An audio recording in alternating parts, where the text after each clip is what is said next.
I often get asked by Valuetainers saying, Pat, why are we interviewing criminals on Valuetainment? Why mobsters? Why are you doing this to us? Well, here's the reality part of it. Richard Branson, the founder of Virgin Airlines, his mother once said, Richard's either going to grow up and be a criminal or he's going to be a millionaire. But it's going to be one of those two things. You know why? Because the one difference between a Pablo Escobar, between the Gotti, between a Mickey Cohen, and a Bezos, a Jobs, and an Elon Musk is they broke the law and the other entrepreneurs didn't.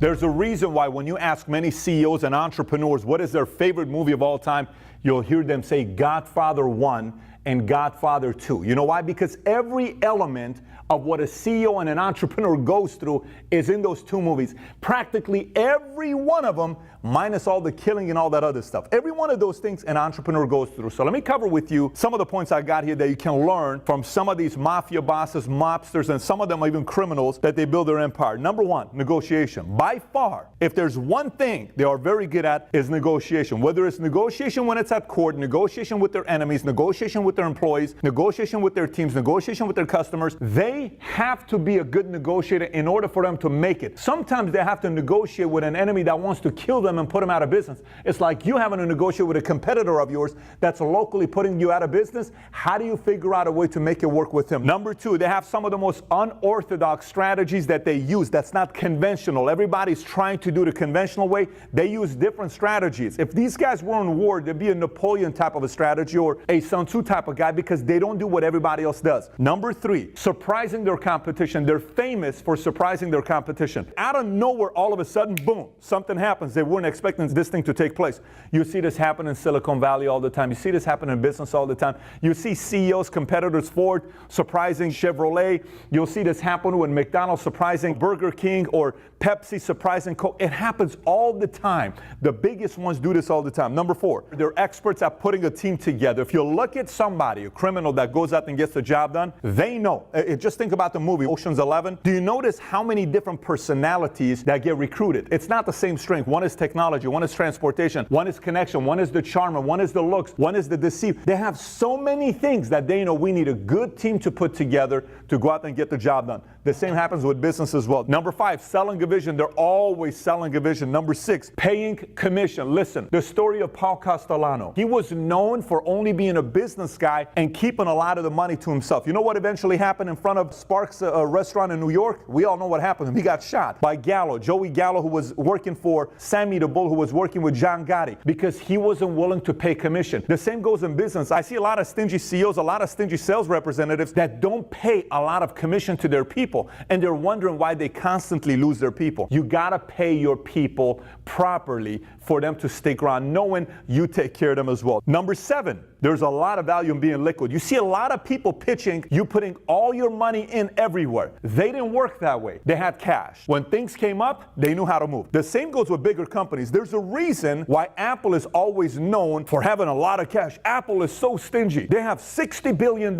in the bank for what? Because like this, they can buy Beats. Like this, they can buy another company because they have the cash to be able to do that. The same goes with them as well. Number eight is keeping your word. If you do not keep your word with the people you work with in that world, you are not going to be around for a long time. The same goes with business. You need to build a team around you that you know if they say they're going to do something, they come through and pull it off, right? Number nine is very, very, very big, and that's about loyalty. You see, they use the word rat. That is the terminology they use. And in their world, if they have a rat on their team, that person gets killed. By the way, in the world of business, if you have a rat in your company and they go and rat out numbers of yours to your competitors, you have to fire them immediately before they put you out of business. Immediately. Enemy of the state, number one, is a rat in your company. Fire them and move on. So now, for some of you that are loyal Valuetainers, if you haven't yet clicked on the alert button to be alerted every single time the Valuetainment videos comes out, click on that button. If you're a first-time Valuetainer, subscribe to this channel. Once we cross 1 million subscribers, we're doing our first live Valuetainment conference for 2.5 days where all we're going to talk about is strategies for you to take your business to the next level. But we got to cross 1 million subs. jobs. Number 10, they have trusted advisors. Some call them consiglieres, which means what? It's an advisory board. I can go out there and talk to and say, should we do this? Should we not do this? What do you think about this? Is this a power play? Should we put our money here? Should we fire this guy? What should we do? The same thing goes with business. You got to make sure you have trusted advisors around you that are giving you the right direction. Number 11, collaboration with other families. They find ways to collaborate with other people. Hey, this business here we're starting, what about if we do this together and we make money on this and you make money on this, but you bring help on this side, we bring help on this side? That becomes a collaboration. Hey,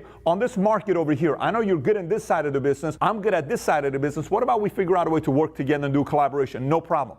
They're very good at collaboration, especially the ones that go higher and higher. Collaboration, really all it does is it speeds up you getting to the top faster is what it is, right? Next, number 12. Recruiting. They're masters of recruiting. They're constantly recruiting. They're constantly selling the dream of what could happen if you're part of the family. You're going to get protection. You're going to be part of it for long term. We're going to make a difference. We're going to have power. We're going to have freedom. We're going to do all this other stuff. Similar things happens in business when some of those conversations are happening. You better believe when you work for Google, you have a big backing. You better believe when you work for Apple, you got a big backing. You better believe when you're working with Amazon, you got a big backing. These things takes place. The same goes with them as well. Number 13, staying ahead of the curve. They're always curious. What's going on over here? What are they doing in this place? Tell me about this part here. They have people that are out there going and doing footwork. Maybe you could call it that, but they're going out there researching. Hey, what if we did this? What's this guy doing? What is going on over here? Did that guy start a business? Are they thinking about opening this new product? Did they go into that state? Did they go into that new market? There's always that taking place for them to know what's next in the marketplace so they can be on the edge as well. Number 14, face-to-face communication. A lot of times, has this ever happened to you where you text somebody and you're having a serious conversation, but maybe your level of seriousness is 5, but your tone in your text sounds like a 9. The other person's thinking it's a 10, but you're just talking to them as a 5 because that's just your tone, the way you text. They like face-to-face because face-to-face, I don't like it, but this is how I say it. I don't like it. And on text it says, I don't like it. It's a big difference. They like to do face-to-face. Let's sit down and figure out a way to get this thing done, right? Instead of text. Next, backing each other up. You got to back me up. I'm going to back you up. If I call a shot, you're going to back me up. If you call a shot because you have a history of backing me up, guess what? I am definitely backing you up. But we got to back each other up because there's a certain thing about you want a lot of power, you want a lot of influence. It comes with a group of people backing each other up. If you want to be a solo guy, you can be a solo guy, but you're probably not going to have a lot of backup, right? 16, hustle and grind. It's constantly hustle and grinding because if you don't, someone's trying to put you out of business. Same game here, the same thing that happens in the world of business. Number 17, you got to know the world you live in. What do I mean by this? You see, criminals know that there is a thin line between you and your competitors. Your competitors are going to talk to you. It's going to be all good. But if they have a way to get a bigger piece of the pie than you, they're going to do it. If they got a way to get one of your best guys to go represent them, they're probably going to do it. The same goes in the world of business. You can have a good relationship and a bond with another CEO who's a competitor, but if that guy can get your best engineer, he's probably going to get your best engineer. That's the line between competitors. Pat Riley can have a relationship with Popovich, but if Pat Riley has an opportunity to pick up Kawhi Leonard, of course he's going to do it. That's the same exact thing in the world that they're in, as well as the world in the world of business. 18, willing to fight for your turf. You got to fight. You're going to be bullied. People are going to push you around. And one of the things about bullies, if they bully you, you don't stand up, they're going to do it again because they know you're afraid. But if they bully you, you stand up, they're going to say, we can't mess with this company. Number 19, they go for huge payoffs. There's a lot of petty criminals that go for small things like stealing, stuff out of your car for a $500 speaker or stereo sound. For what? Some of these guys go for the bigger payoffs, right? I interviewed Michael Franzese, and one of the things Michael Franzese, right now if you go on YouTube, you type in the word Mafia on YouTube, it's the first video that typically pops up. It'll say highest paid Mafia boss tells the truth about the life. He went after the oil and gas business and he started making a lot of money. Based on the numbers he's saying, he was making anywhere between $4 to $8 million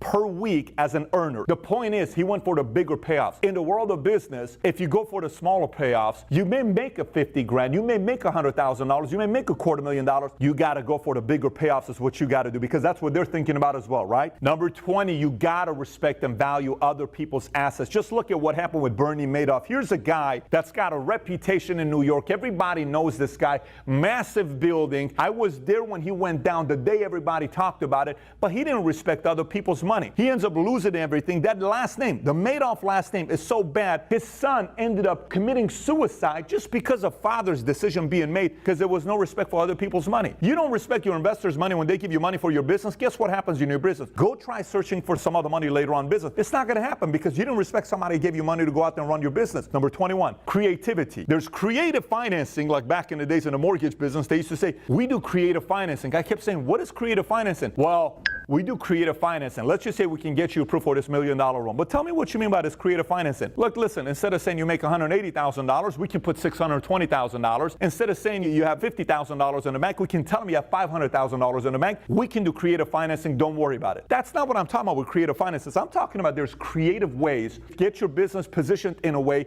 that has an edge over your competitors. By the way, Elon Musk is creative. Jobs is creative. Bezos is creative. They found creative ways to position themselves to move up their empire, whatever industry they were in, so they compete with the marketplace. But you got to get creative. Number 22, rituals. Criminals have rituals. If you think about mafia families, they have rituals. There are certain things that you do. You don't cross the line with this. You don't do this with that. You don't do anything with the wives. You don't do anything with the sisters. You don't do anything with the daughters. There are certain rituals you follow, and the same goes with business. Every company I know has certain rituals that cannot be broken. When you work over here at the home office, we have certain rituals. Anytime I bring new executives, one of the first things we talk about is, these are the rituals we follow. Do you have any problems with these rituals? That one thing is a little bit weird. I know it's weird, but I want to tell you up front, because we're not compromising this. This is who we are. Are you okay with that? Yeah, I'm okay with that, but it is a little bit weird. I understand, but it's what we're doing. Same goes with that as well in the world of business. Number 23, having a succession plan. Who's getting power next after you? Who's going to run the show after you? Are you already looking for it? Do you know what you're looking for? Do you know what's going to happen when you're no longer there? Do you know who's going to run the company? Do you know if you give it to your 28-year-old son who has no clue what it is to work 80 hours a week, he's just daddy's son, but he wants to come and run the company, do you know that 60% of your employees are going to leave if you give it to him? Do you know that? Is it too early? Is the timing well? What do you want to do? What are people saying about it? Have you gone to a school? Have you read the books? Have you had an advisor tell you how to properly do a succession plan? Have you spoken to 3 people that did it the right way, 3 people that did it the wrong way? Are you prepared for all that other stuff? If you are, great. If you're not, this is what happens when a succession plan has gone wrong. Company collapses because the power was given to the wrong person following the original founder. 24, lead by example. See, if you do it right, you'll have your nephew, your niece, your kids, your daughters, your family. People will say, I want to grow up and have the kind of influence that my auntie has. I want to grow up and I want to be an entrepreneur like my uncle. I want to grow up and be like my father. I want to grow up and be like my sister. I want to grow up and be like my brother, because you've done it right, where you've set the example for somebody else want to follow your footsteps. And last but not least, out of control greed. This is one thing you got to learn. What I mean by out of control greed, everybody is greedy. I don't know a single person that's not greedy. Everybody is greedy. In every aspect of our lives, we're greedy. And by the way, every time you talk about the topic of greed, someone's always going to tell you, I'm not that greedy. Everybody else is greedy. Everybody's greedy to a level. But then there's a different level of greed. And by the way, this next level of greed is what typically follows a massive fall and legacy collapses. You gotta know if you're getting close to that out of control greed. Because sometimes you may not even know about it, that you're getting to this place here. Because typically when you get to this place here, these things shut off. You don't listen to anybody. All you're doing is listen to yourself. You just hear yourself. You don't hear anybody else, right? When you get to that level. When you get to out of control greed, you have to be so careful. Because like this, the 22 years that you put into this business to build it can be gone. The 7 years of 80-hour weeks you put into that business can be gone because of out of control greed. You got to make sure you have those things in place as well. Okay, so hopefully now you have an idea why I interview people that I don't necessarily agree with politically, lifestyle-wise, even if it's a criminal, because what I've learned over the years, I don't just learn from people that do it the right way.